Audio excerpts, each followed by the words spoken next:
Well, good morning, good afternoon, good evening, wherever you may be across this beautiful blue-green globe of ours. Welcome to Real News Live, the Friday night power duo tonight. Where is Brooks Agnew? We don't know where Brooks is. We sent him the link. I mean, I set up the live stream early this morning.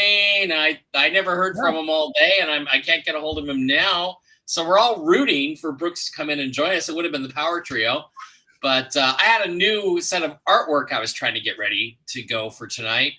Kimberly Reck didn't quite get it done. It would have been pretty amusing power trio stuff in the power trio tradition. But we're going to do the best we can anyway, guys. And by the way, we're going to have to change that introduction soon to my background being Las Vegas, Nevada as well as yours. Oh, yeah. I will be moving there. Just an announcement. I will be moving there, I think, by Labor Day. We have to wait and see. And by the way, this is not a zit. This is something my dermatologist froze on my face, so it's going to be there for a while. So, all right, guys. I guess Blake and I are just going to go over the news. Hope that Brooks shows up. It is there's just not much going on. Is there, Blake? Anything going on? Some, bombshell stories, and hopefully we'll get Brooks. Maybe he can pop in at some point. We're hoping because, this one of the hottest stories right now has something to do with Russia, right into his wheelhouse of expertise. So we're probably just going to wing it for a while, cover a few other topics, and see if he. I hope he shows up at some point. All right. The top story tonight is, the mainstream media is trying to push that there's a coup going on in Russia against Vladimir Putin. Knowing the mainstream media, the opposite is probably exactly true. So let's do a little screen share, look at some video on Twitter, and take a look at what appears to be video of armored personnel carriers in Moscow, I guess. Nobody knows what's going on here. There's no shots being fired that anybody's feeling.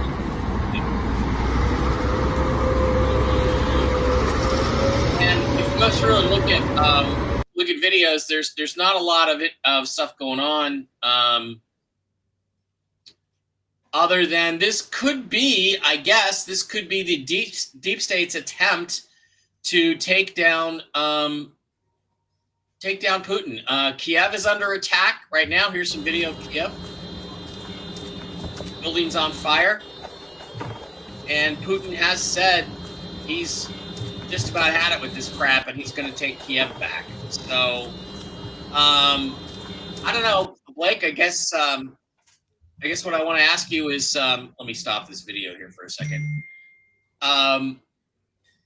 What the hell do you think is going on? I mean, I look at this and I see a deep state operation backed by the bankers against Vladimir Putin because he is overthrowing the deep state in Ukraine. So I don't know. What do you get out of it? What do you know? Yeah, it's hard to trust anything that you're hearing. So apparently they say Putin's been rushed. He's in hiding now because his mercenary warlord with 25,000 mercenaries is now turning against Putin somehow.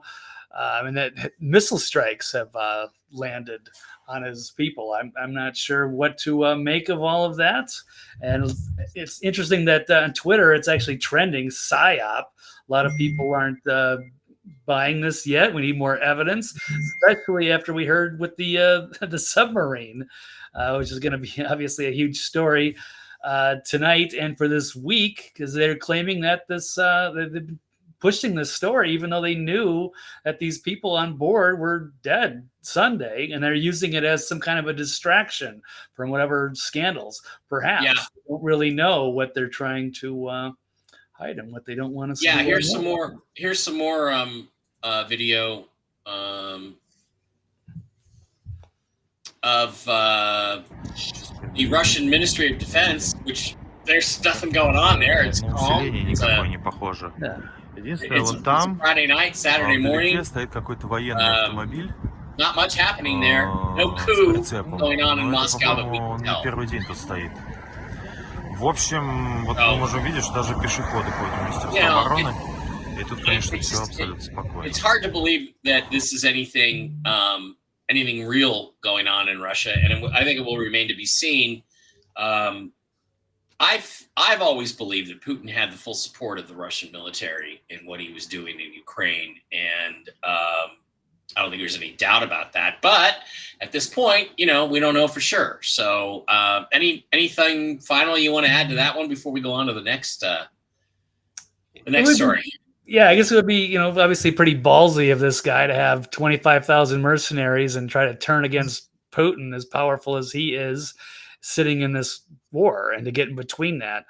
So I don't know. Well, we'll just have to wait. Yeah, it's some guy named Wagner or something along those lines. Wagner, I don't know. He's he's not really. I'm trying to find something. Yeah. His name is Yevgeny Prigozhin, and he's part of the mercenary group Wagner, accused Russia of bombing his military sites in Ukraine.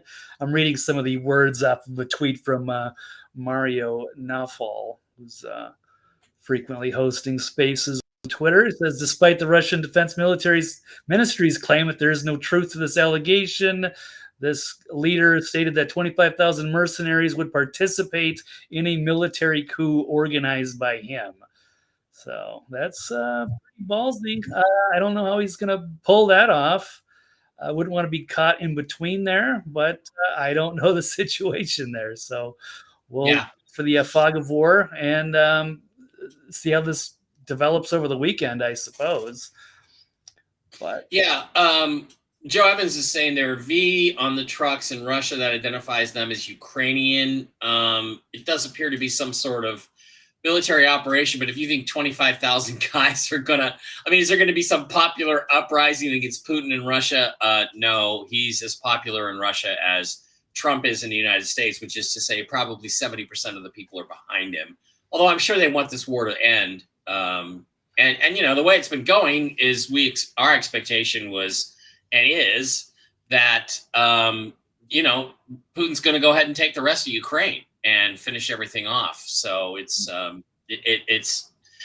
feels like we're getting close to that, which means this could mean that this is an act of desperation on the part of the deep state, which is a good thing for us. Now, another story that popped up, which is really bizarre. I'm going to spend a little time to show you an interview that, of all people, James Cameron, the director, did with Anderson Cooper, child rapist Anderson Cooper, a couple of days ago, actually yesterday, after the Titan submarine story broke. And the essence of the story is that this submarine imploded underneath the water as it was diving to the wreck of the Titanic. James Cameron has dived the wreck of the Titanic on numerous occasions. It's over 12,000 feet deep where the Titanic sank. It's really, really deep. And we all know that there were people, John Jacob Astor and others on board the Titanic, billionaires who opposed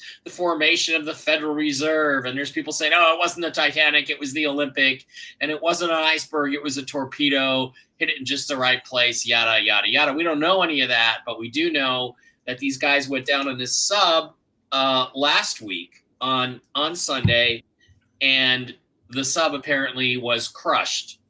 And James Cameron gave a brilliant, absolutely brilliant engineering analysis of this, which I wanted to share a part of it at least with you guys. So let's play this interview. And there we go. Let me know if you can hear.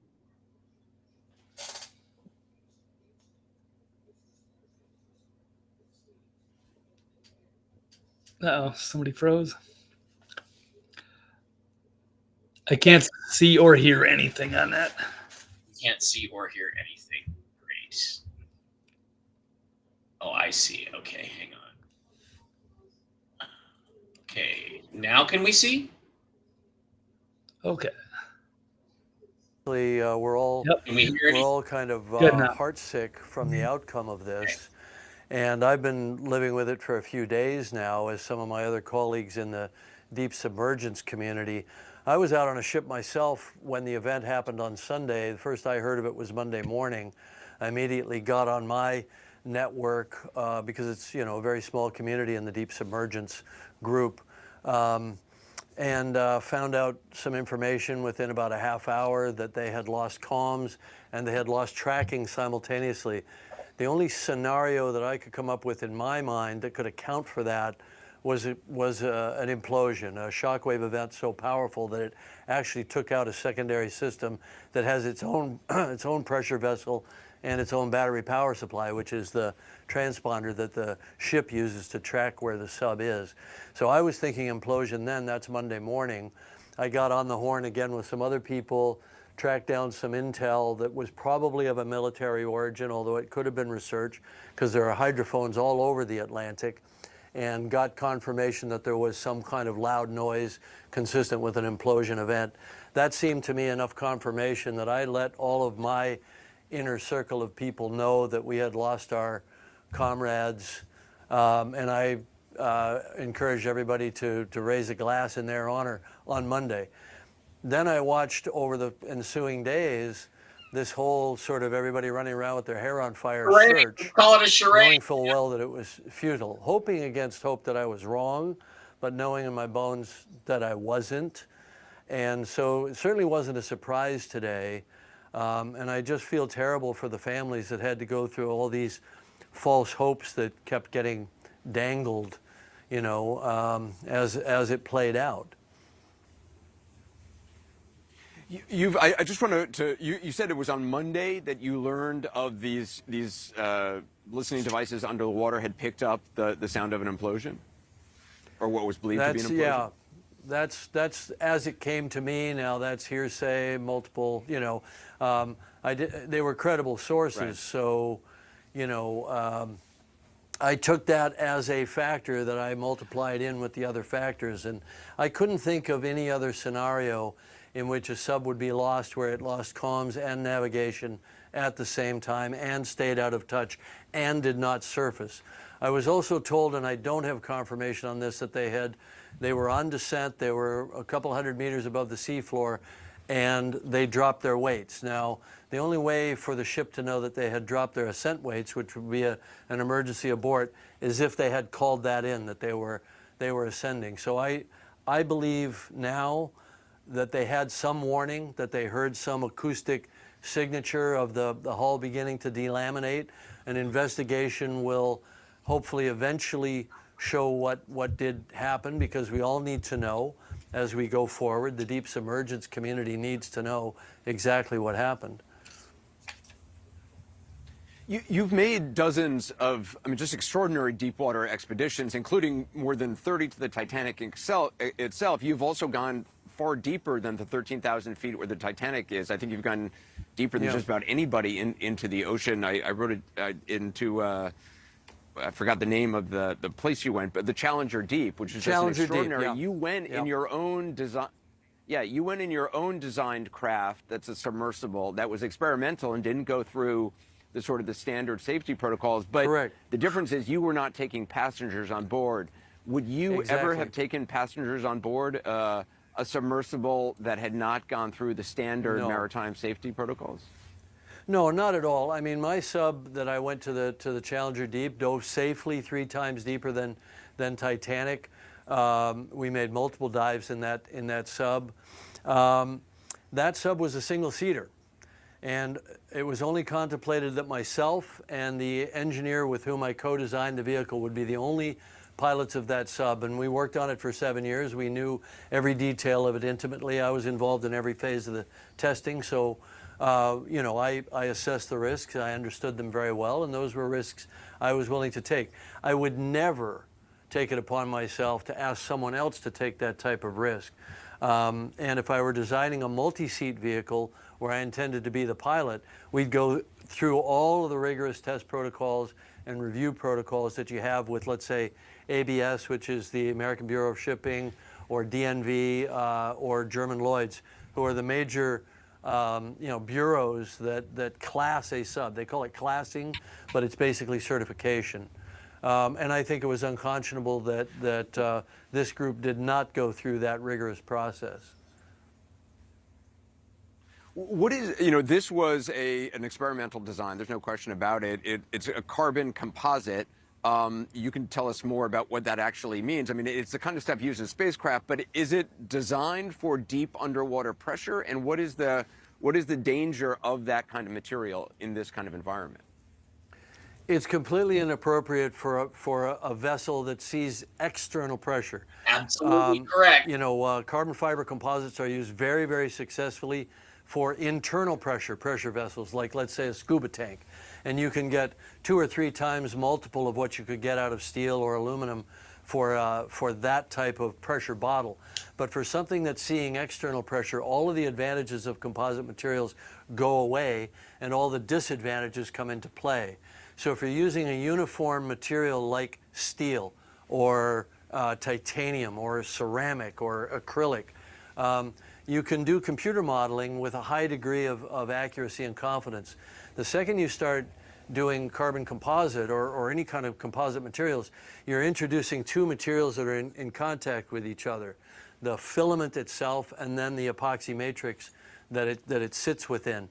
And at that point you have degradation failure. So we always understood that this was the wrong material for submersible hulls because with each pressure cycle, you can have progressive damage. So it's quite insidious because you may have a number of successful dives, which is what happened here, and then have it fail later. If I were diving in a sub that was fully certified, I wouldn't think about it. But even in my own sub, which had a steel hull, I knew that if I dove several 2 or 3 times, it was probably good to go because you could cycle steel hundreds of times, if not thousands of times. But that's not the case with composites. So it's quite insidious, and that I think lulled them into a sense of confidence and led to this tragedy. But these are known things. They're known within the engineering community. And they're Well, we also want to point out OceanGate's former director of marine operations. He wrote this engineering report in 2018, I think it was. He focused his criticisms on the company's decision to rely on acoustic monitoring the sounds the hull made under pressure as opposed to a scan of the hull. According to him, the company claimed no equipment existed that could perform that kind of a scan on the 5-inch thick carbon fiber hull. Yeah. I know it's difficult to say, obviously, without reading the report, but I'm wondering what you make of that, because it seems like this company was making a big deal about the sensors they had that could, sense a problem with the hull, and if they could sense there was a problem, then they would have time to turn around and go back up. Clearly, they didn't. It's a bit like saying we have a bit of a poor design for the engine in our jet or our rocket ship, but we have a sensor that will tell us if it's on fire. To me, that's cold comfort, and I think that if you're building a hull where you need to have sensors to tell you that it's failing, in the process of failing, you have no business designing subs or being in that sub. They touted it, I believe, as a good thing, as a safety protocol, but I consider it a bad thing because it sheds a light directly on the fundamental flaw of their design. You have to remember the DNA of this design concept goes back farther. It goes back to the quest to go to the Challenger Deep that I was involved in, obviously. And there was another sub design that was competing with ours at the time that was based on a wound filament composite cylinder with 2 titanium end caps. And I told those guys point blank, you're going to get killed in that thing. And they ultimately never dove it. I literally told the guy who bought the sub when its owner, Steve Fawcett, the famous billionaire, died in a plane crash, and the sub was then purchased by another guy to operate it. And I told him, you're going to die down there if you dive that thing. And I felt very strongly about it.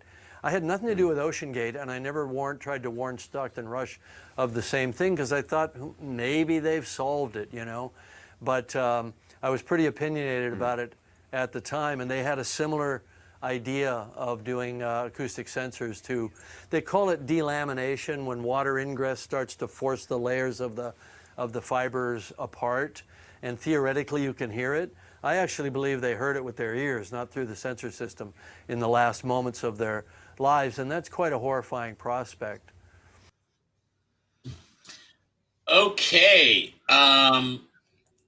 I guess what I would say to that is, wow, I was overwhelmed, Blake, by that whole process there. And, everything he said is correct. Carbon fiber is used when you want to get something off the ground because it's lighter than steel or titanium or aluminum. And it's just as strong. And you use that in aircraft and spacecraft. You don't use it when you drop something into the ocean where it's going to get crushed. I mean, why would you not make it out of steel? Why would you want to make it out of carbon fiber? It's obvious they made the mistake, and that it probably cost these people their lives. But here's the key thing, too. It came way back at the beginning. I'm sorry I played that whole thing for you, but I thought it was a fantastic interview by a brilliant, knowledgeable guy, obviously. The thing is that he knew on Monday that they were dead and the sub had imploded because he knows people in the intelligence community. Now, I'm going to tell you again, this is something you may see on a Y-Files episode someday soon on the Bermuda Triangle, is that, you know, he has intelligence contacts. How do I know that? I know that because I watched his film, The Abyss, which was made in 1987 and 88 and released in 1989. And in that film, the opening depicts a Thresher-class nuclear submarine chasing a UFO underwater, gets hit with an electromagnetic pulse, all the power goes out, and it sinks to crush depth and is destroyed. That is, in fact, the story of the USS Scorpion. That is what happened to the USS Scorpion. And the shots, when they come on the wreck of the submarine, are literally frame by frame exactly the same as the then classified deep submersible photography of the USS Scorpion wreck. Jim Cameron in 1987 or 88, when he made that movie, had seen those photographs, which were not made public until the mid-1990s. So James Cameron knows people in military intelligence. They told him this thing had imploded on Sunday. He told everybody on Monday. And if they knew on Monday, then that means the Biden administration, everybody there had to know on Monday that this thing was destroyed. These people were dead. And yet we went through this whole pantomime thing for 4 or 5 days about, oh, we're going to try to save them. They still have oxygen left. Everybody knew they were dead except the people in the media, because Biden administration didn't tell them. Now, Blake, can you think of any reason or reasons why the Biden administration would not tell people in public that the Navy had found out that they were dead? What would be the reason for that? Any thoughts? That's going to be hard for them to squirm out of now. Some people are saying, yes, it's a distraction from political scandals.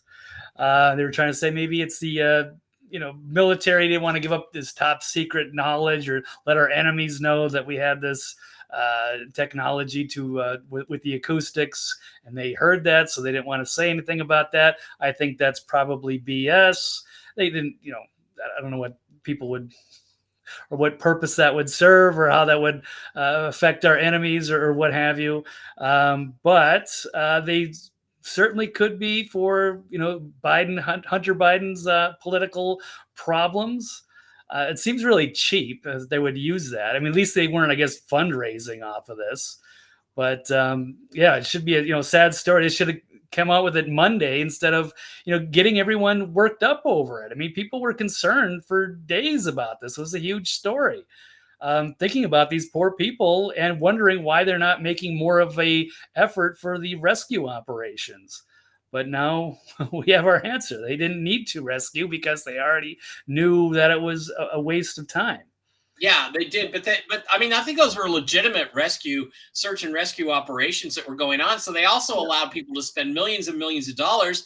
And yeah, as Jack Posobiec put it, holy shit, the Wall Street Journal is reporting that they knew Titan implosion on Sunday, but Biden held the news until today's whistleblower testimony on Hunter Biden. The entire thing was a distraction operation. Here's the Wall Street Journal headline. The U.S. Navy heard what was believed was Titan implosion days ago. Underwater microphones designed to detect enemy submarines first detected Titan tragedy. Like, I don't think that technology is secret. I don't think that was the reason to protect that at all. I think the reason was to cover up for the events of this past week, which is that Hunter Biden was indicted. Granted, it was a slap on the wrist. It was nothing compared to what he actually committed. And it was to keep those stories out of the headlines, to keep the fact that basically Hunter Biden admitted that he demanded money from the Chinese government to pay off his father, or whoever Joe Biden is, for political favors. It's, by the way, which is treason. So we had treason this week that was covered up. Then we had the Durham testimony this week. So obviously this story was allowed to go forward to keep these other items off of the headlines. Do you agree or disagree? I mean, I think clearly that's what's going on here, and that alone should be sufficient for impeachment, if you ask me. Yeah, that seems to be the easy way to connect the dots. I would like to think that it would do something bigger than that, but who knows? Maybe they put some of these other stories on ice, and now it's just they're trying to throw everything at us to distract us. And yeah, it's a huge bombshell with the text messages. That is a smoking gun of Hunter Biden saying he's in the room with his father, and they're basically extorting this guy in China for $5 million. And even what I was most impressed about this is that the press is actually doing their job for once. They're actually pushing back with the White House press secretary, KJP, and also the Pentagon guy. That stooge, he had to walk away because he couldn't handle the pressure. We're not used to seeing that. That's the thing. And what I want to ask you about that is, I mean, I'm beginning to wonder if the white hats in the press, the white hat press, isn't now been released. Now they're saying, okay, now they have guns to these people's head, and it's like they say, okay, now you have to start covering this stuff. And they actually are. I mean, what do you think about that scenario? I think it's possible. I think maybe they're ready to just cut and run, blame the Bidens for everything, and then try to save face for them. I suppose they're going to have to spin this somehow. They can't continue to prop this guy up for another 4 years if they manage to get through with this election again. So no, it's a problem, and they can't keep covering for him, and they're losing all their credibility. It's gone. It's desperation mode, and right. And it really accelerated this week. Absolutely. And now they've got to figure out why now they have to explain why did they put this story on ice. Yeah, they do. And it was, it's really interesting because I really do think that it almost seems like now suddenly our side that we hope exists, that we have no proof exists, but that we hope exists, is going on the offensive a little bit. And they've got people in the news media that they're now pressuring, or they've blackmailed or whatever to go forward with this stuff and start exposing all of this corruption. I mean, you have the Ashley Biden rape diary, and now you have the Hunter Biden laptop. And I guess technically it was a WhatsApp message. But yeah, here's a good example. Glenn says Phil's intel on Hunter was repeated on Fox in Tucker's old time spot by Kayleigh McEnany. Interesting triangulation of the metadata from the photo of Hunter in Joe's Corvette. Yeah. And, it's pretty interesting stuff. So it almost seems like that the hounds have been released. Just like, remember when the Hillary Clinton story came out, in her emails came out in the 2016 campaign. I'm like, these people hate Trump. Why are they suddenly allowing this story out and talking about this story? And you could feel the campaign shift in 2016 when that happened. So it does feel like the hounds have been released to a certain extent, which also brings us to the next thing that happened this week, which is that John Durham testified for 2 days on Capitol Hill in public, finally, a month later than he should have. And it was interesting because Democrats went after him on Wednesday, and then Republicans went after him on Thursday. And there's a lot of stuff involved here. There's this guy Joseph Mifsud, who they can't really seem to find, and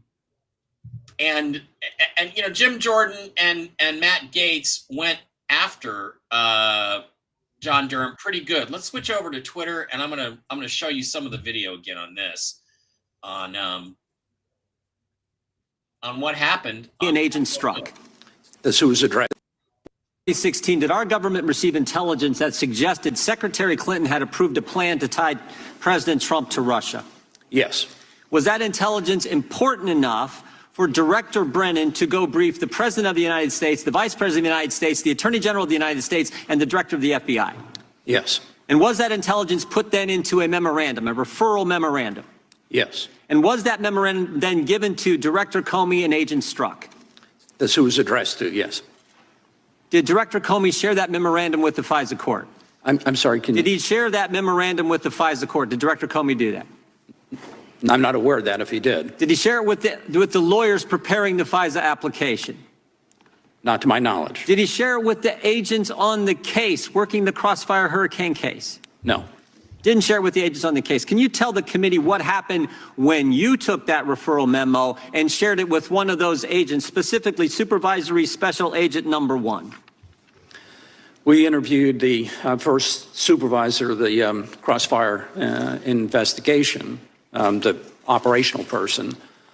We showed him the intelligence information. He indicated he had never seen it before. He immediately became emotional, got up and left the room with his lawyer, spent some time in the hallway, came back. He was ticked off, wasn't he? Yes. He was ticked off because this is something he should have had as an agent on the case. Is important information that the director of the FBI kept from the people doing the investigation. The information was kept from him. Okay, so that was exculpatory information regarding President Trump and the accusations against him of collusion with Russia. So that's a very important thing. And then another piece where Matt Gaetz goes after him. Now, Matt Gaetz, man, I don't. Anyway, first of all, you want any comments on that part of it? That clearly Comey withheld information from his own agents, which would have made the entire FISA proceeding against Donald Trump and the excuse for spying on him illegal and irrelevant and not justifiable. Yeah, it's a little disappointing that with all that long investigation that he didn't actually interview Comey. He kind of shielded the higher ups there. Yeah. He brought a lot of credibility to this, so that was key, but he didn't get into all the conspiracy stuff because, yeah, heads need to roll for that. This is treason at the highest levels. They were spying on the president. He knows, but he doesn't want to go that far. Okay. By the way, Brooks is traveling this week. Oh. I told you. I didn't remember that. I thought Brooks was going to be with us, but Brooks is apparently not going to be with us. Too bad. Lots of stuff he could have added to tonight's show.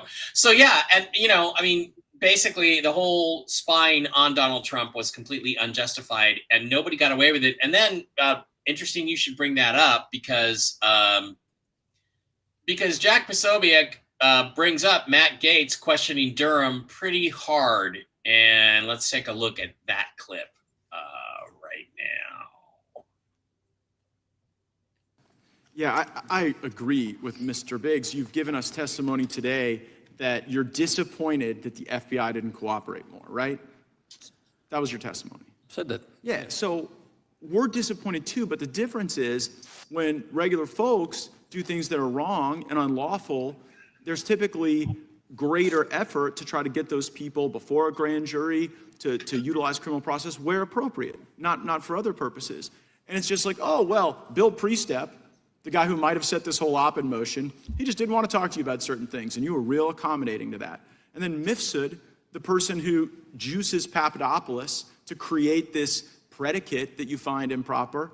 You guys, did you ever know who his lawyer was, Mifsud's lawyer? Talked to his lawyer in Europe. I don't know if so wait, you could find the guy's lawyer, but you couldn't find him? We contacted somebody that we knew had represented him, and a part of the effort to try to locate him. And you got the lawyer, and then now you're sitting here in front of the judiciary saying you could find the guy's lawyer, but you couldn't effectuate the service of a subpoena because you couldn't find him. Well, do you know first how of all, silly that sounds? as you may or may not know, we wouldn't have the authority to serve a subpoena overseas. The lawyer didn't know where Mifsud was. He was in communication with him, but he claimed not to know where he was. And we were trying to arrange an opportunity to talk to Mifsud. Did you take possession of 2 BlackBerry phones from Mifsud in any way? There were phones that were provided to us by so you could find the Mifsud's phones, lawyer. but not the guy.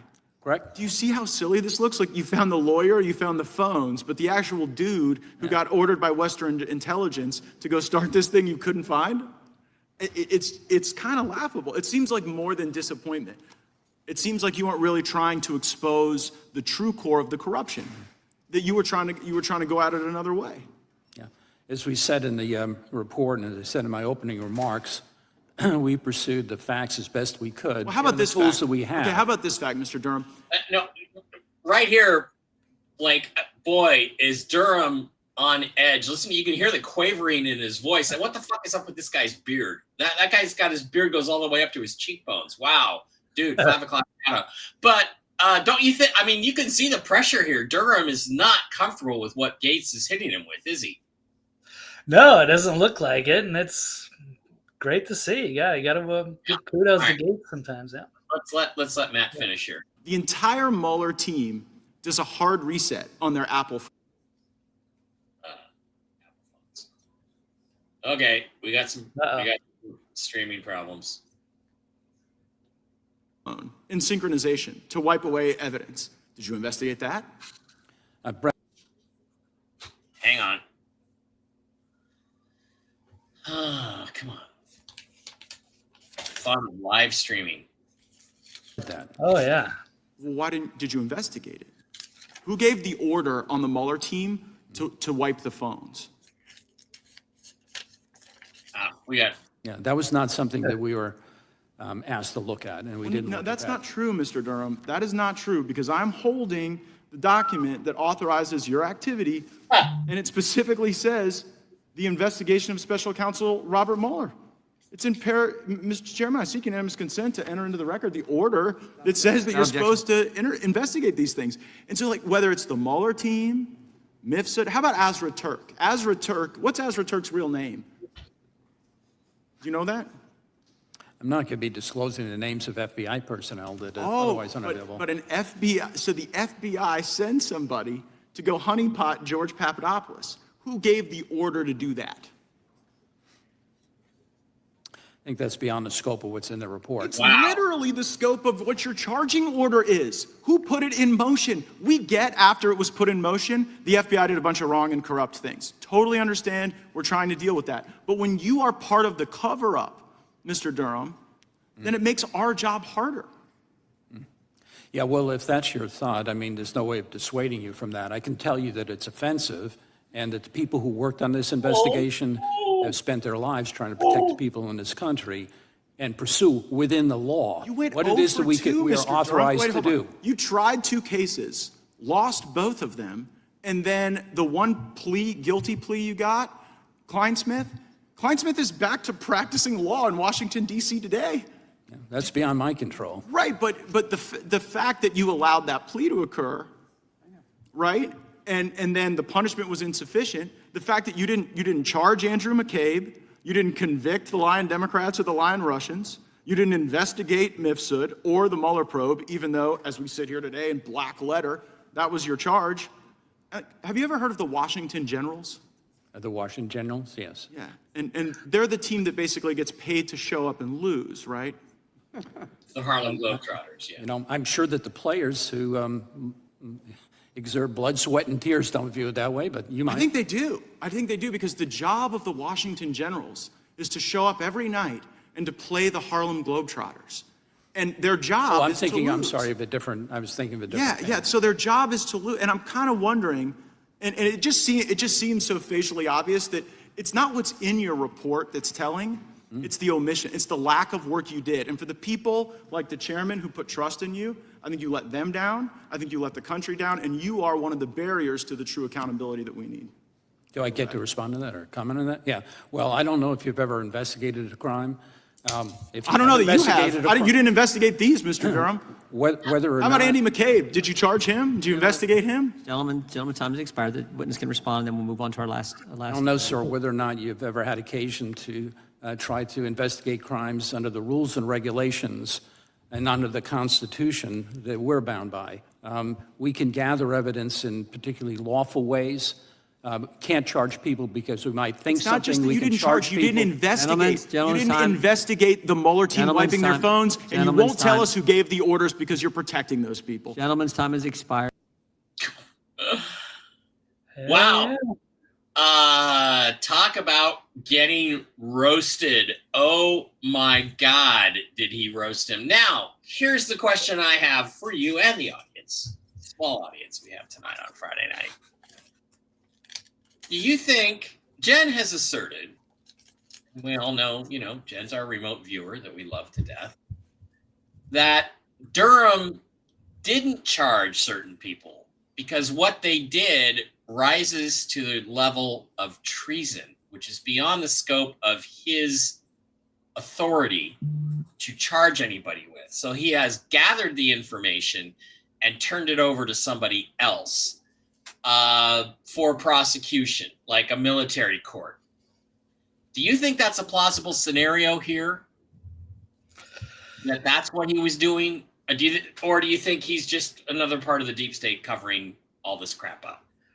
I think he's probably somewhere caught in the middle. I'd like to believe he's got authority, he wants to do it, but he's, amongst his corrupt coworkers, and maybe he's digging in and going, oh my God, but he doesn't want to, dig too far, because that'd be hard to send all of your associates to jail, not just jail, but, tried for treason as a death penalty. Yes, he could have done so much more. He knows far more than he says. Kudos to Matt Gaetz for grilling him there, turning the tables on him. Yes, he wasn't expecting that. That's usually his position. So, but yeah, he has, but he was caught off guard. And yes, he should have, with all of that time and all of the resources, talk to a lot more people. And who knows what he's omitting from that report. It's like you make a 4-hour James Cameron movie and then you chop it down to an hour and a half, and it's like, well, what did you cut out? It's not necessarily the worst parts here. It's the really juicy stuff that we need to see that they're trying to hide. So we'll see. I don't know what's next. I was really hoping to see some arrests or something following that, or to make some kind of suggestions or give us some kind of a direction.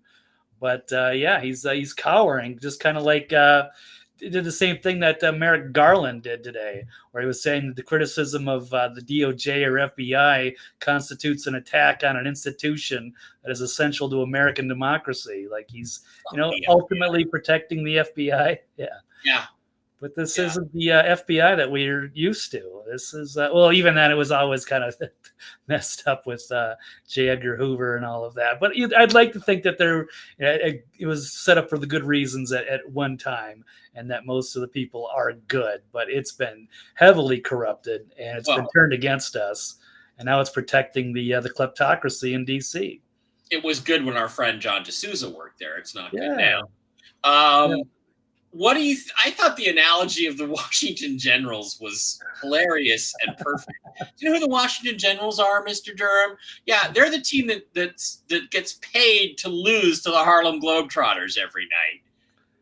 Isn't that what you are? And here's the thing, Blake, is that if that's the scenario, if Durham, the one I threw out there, if Durham really is handcuffed from charging these people because they're going to get charged with treason later, and please God, let later be next week.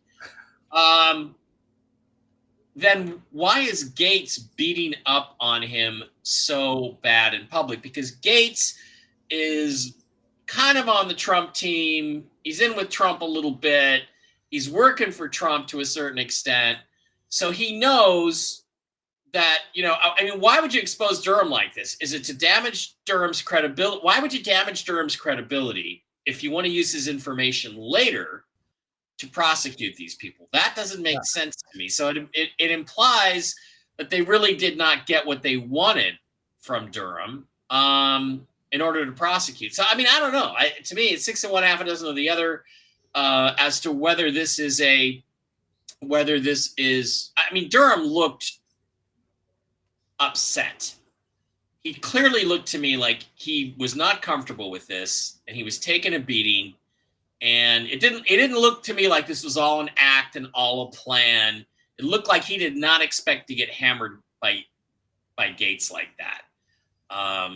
So what do you think of that? What do you think of that possibility? Do you think? Why would you think if this is all some master plan, and Durham's information has been turned over? You didn't prosecute Comey because Comey's going to be prosecuted for treason.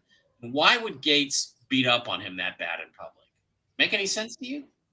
I wonder if there's been internal dialogue, and who knows what was happening in the closed meeting and what Gates was expecting him to say. And maybe maybe Durham said that he would wanting to do more, and he thought he was going to say more. And then once he actually got on the stand for the record, he kind of cowered down. And so then he tried to kind of attack him in that way, maybe to provoke him to blow the whistle on this stuff and to say more, or what he maybe intended to, or what he would like to. This could be just blown open, and there could be arrests, all kinds of things if they would, put all this information. But yeah, we have quite a standoff going on, and I don't know what's going on. I don't get this. I have to admit, I usually have an angle. Oh, this is what I think is going on. But in this case, I don't feel like I really know what's going on. It's like the Las Vegas alien thing. Was there an alien there? Well, it looks like there's something standing there. Is it an alien?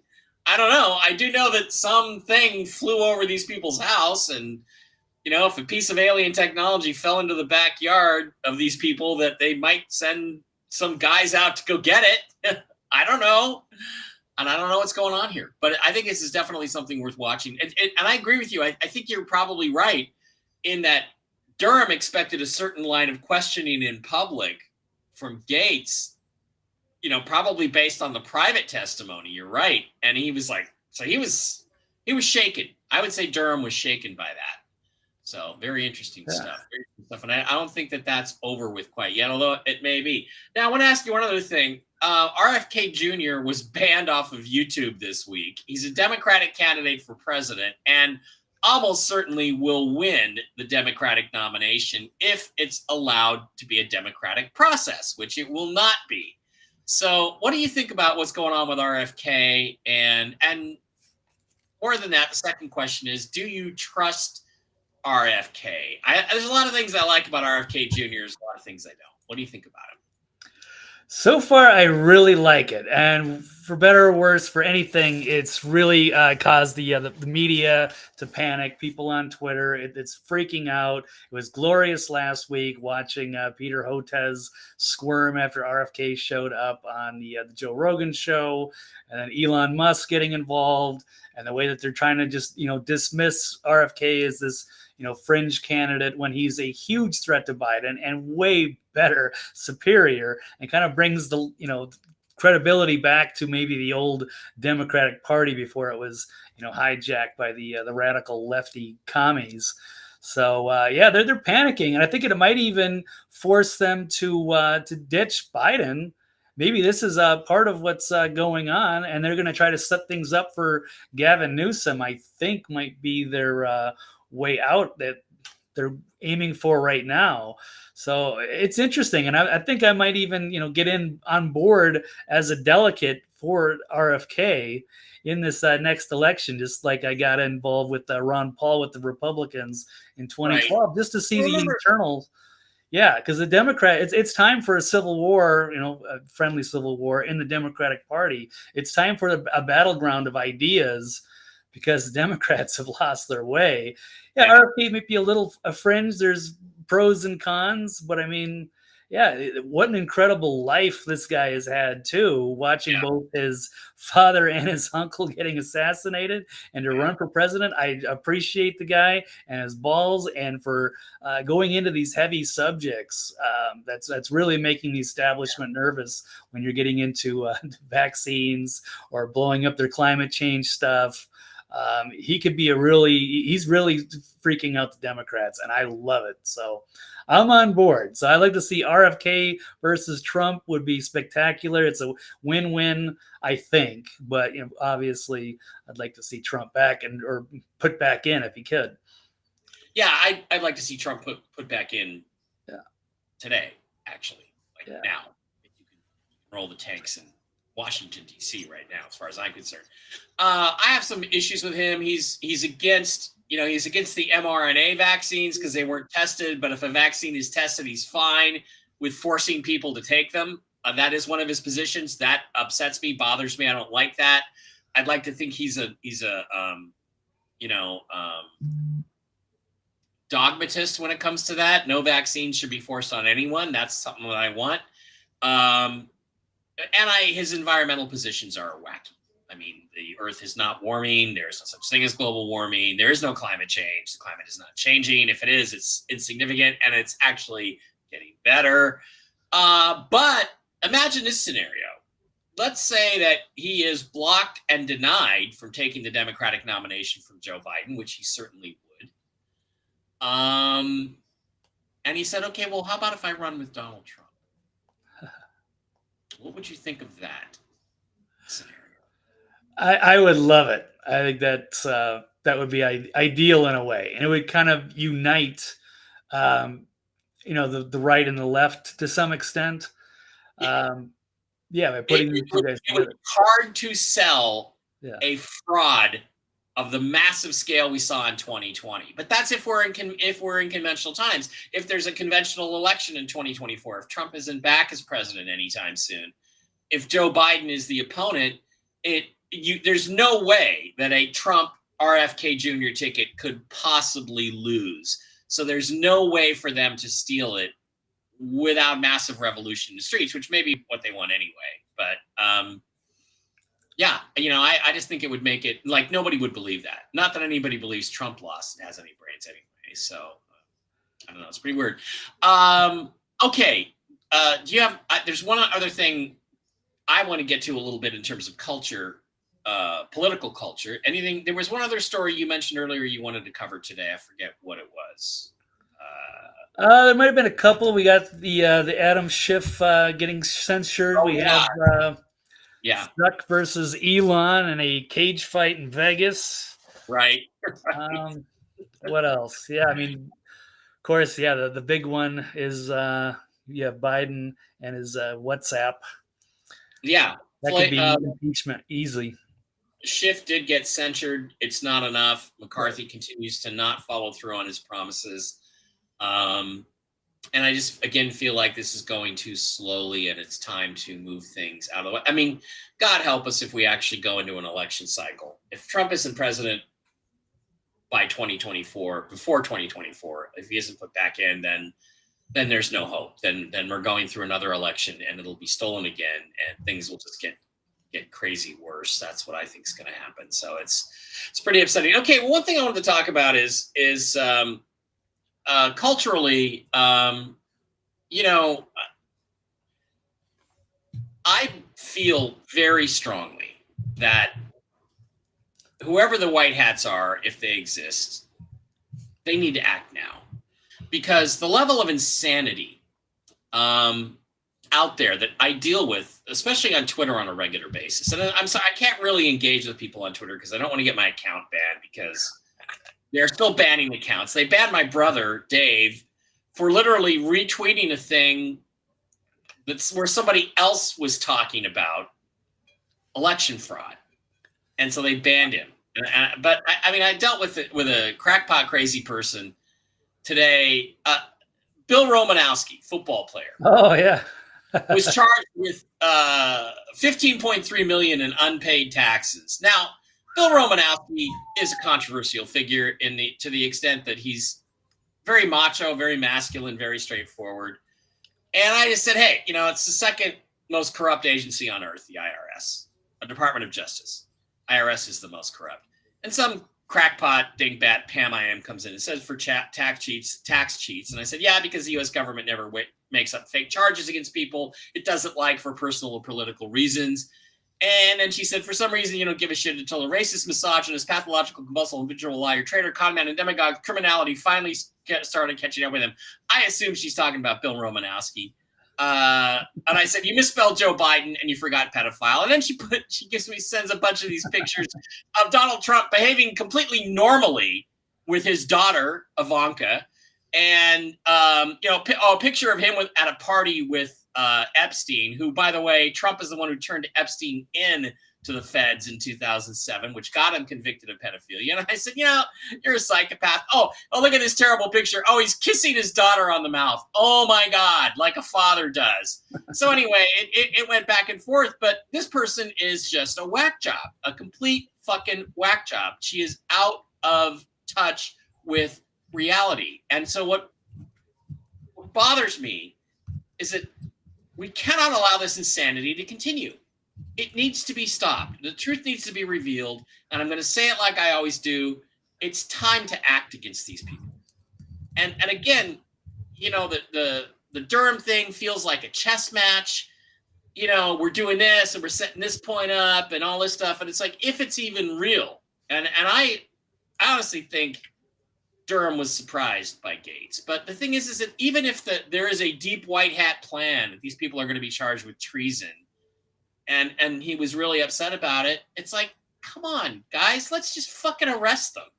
I mean, there's an attempted coup going on in Russia. So, Blake, the level of insanity on the left, on the small minority that's the left, is to me so great that nothing short of shock and awe is going to change anything. Am I wrong?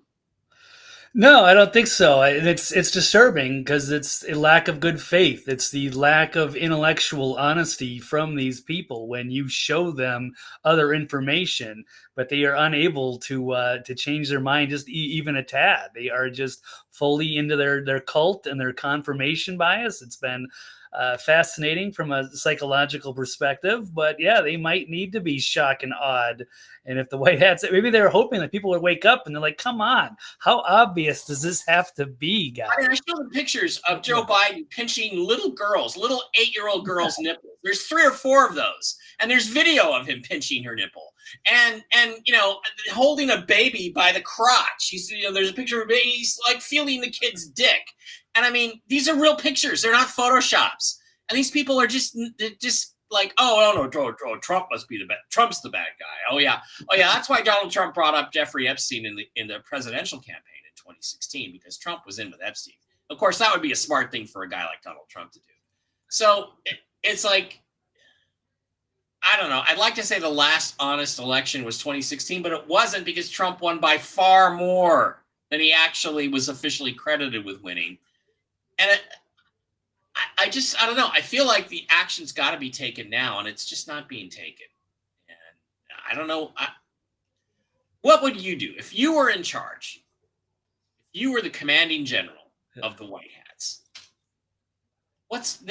Can you pick out one thing? Give me one thing that you would do tomorrow to shift everything that's happening. I think they've got to do something. I think the Epstein list, or maybe just even a taste of it, they've got to do something. If they've got everything, it's time to leak some information. I would do some strategic leaking that they could not spin, and it would force the media to address it.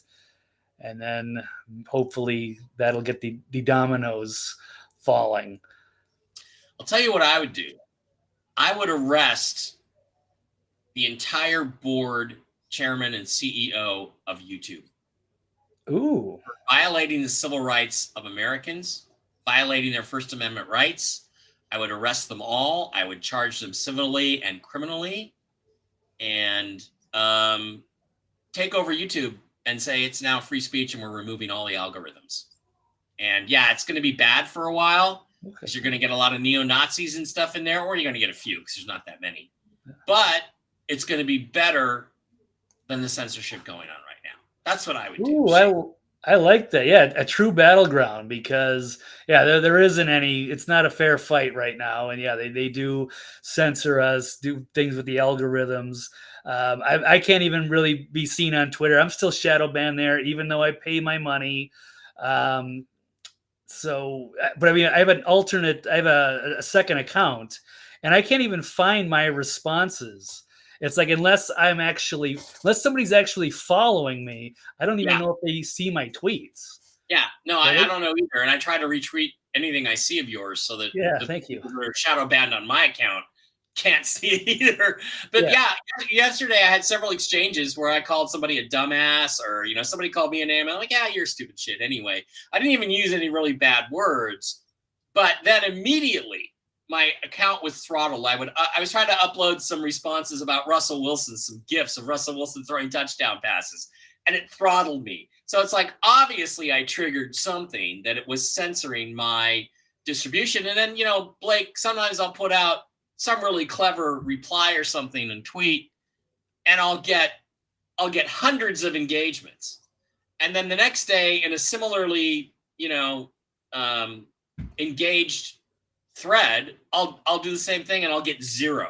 It's like either hundreds when there's no throttling going on or 0.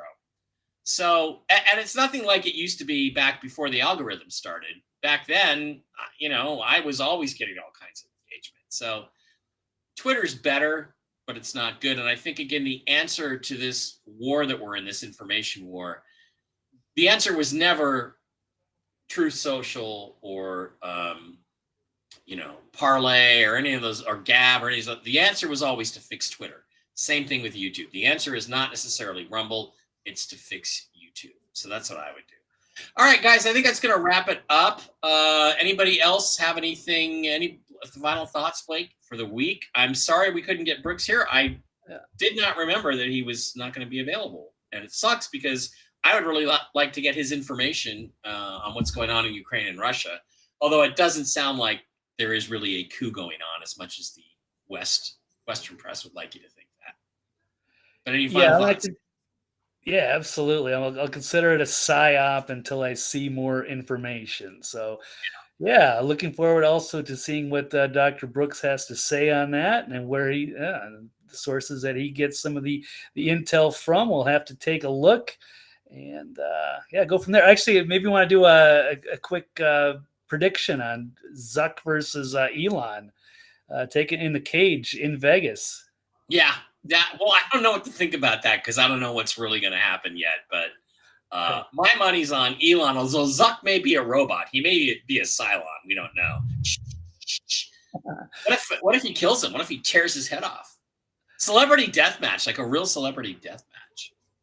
Yeah, it could be. That'll be interesting to see how they work out the rules beforehand. Yeah, certainly Elon's got the size advantage, but Zuck has been practicing jiu-jitsu for a few years, so he's pretty confident. So, yeah, it should be pretty amusing. Yeah. All right. I was worried about Elon and his conditioning. I don't know. He'd probably be gassed out in about 30 seconds. I want to see a good fight for a while. We'll see. But he'll be training. I hear Elon's been working out. So excellent. Right. The thing is, it's too bad too because this Pam I Am person, this crazy person that I engage with in Twitter about Bill Romanowski, I had to block her because, she's likely to report me for something edgy that I might say and try to get my account banned. So you can only engage with them to a certain extent. Then you got to block them. It used to be you could go back and forth with people and just crush their souls, which I would have done with her. But you have to block them after a certain point. You have to block them because otherwise they'll report you. And I would like to keep my Twitter account because I finally rebuilt it. Over, what am I, about 1,500 followers now. Wow. After a couple months, people are starting to go, oh, Barra's on Twitter? Really? If you added up all my Twitter accounts, I've got about 50,000 followers. I think all the Twitter accounts have been banned. I don't want to get banned again.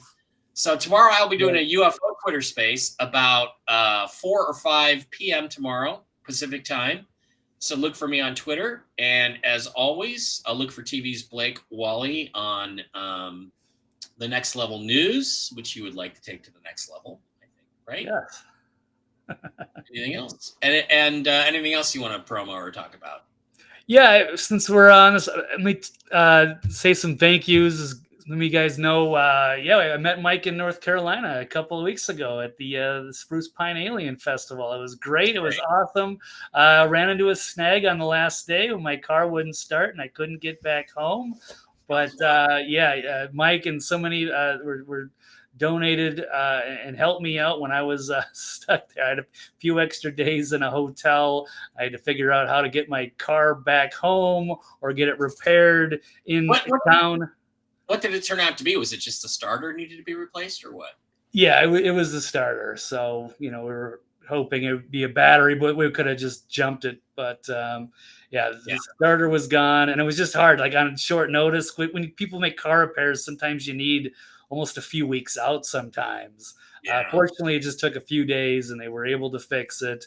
But thanks to you guys, yes, for helping me in my time of need. Just quick, Ron, Katie, Lanny, Connie, Pam, Tom, Al, Joe, Cherry, Jane, Catalina. If I haven't mentioned you, I've reached out to most of you except for Al and Joe. I don't know who you guys are, but please reach out to me so I can thank you on social media, Twitter. That was great. The way everybody came through for Blake to get him to help him with his car repairs. I really appreciate that. Hell yeah. It was great meeting you and the original Mark Z. Mark is constantly praising you too. He had a great time meeting you. And there's a great video on a reason to go over to the Telegram channel and join Telegram. There's video of Blake actually trying pineapple on pizza for the first time. That's a classic video. And it's like, I don't think I'm gonna repeat that experiment, said Blake Wally. TV's Blake Wally. Nah, I didn't get to see what all the fuss was about. But hey, I can at least say I did try it, but overrated. And you now know why it sucks. You now know why you don't put pineapple on pizza. All right, guys, that's going to wrap it up. Thank you for being here. I'll be back on Monday with Jen. I assume we're going to be talking about Putin and what's going on in Russia. That's the story to watch over the weekend. RV thing seems very calm, but there's a lot of excitement out there, as there is every freaking week on that end. And again, I think the financial changes come first, followed by the removal of Biden, followed by chaos for a while. So let's wait and see what happens. Let's see if this is all part of the plan. It might not be, but I'm rooting for Putin personally, because I think he has a right to protect his country from these demons like Anthony Fauci. So that's where I'm going to stand. And boy, there's a lot of people in the UFO community who are not going to like that, but fuck you, Linda Moulton. All right. Love you guys. Blake, thanks for being here. We'll talk to you soon, and we will see you on Monday. And tomorrow on the Twitter space for about an hour talking about aliens. Love you guys. All right. Thanks.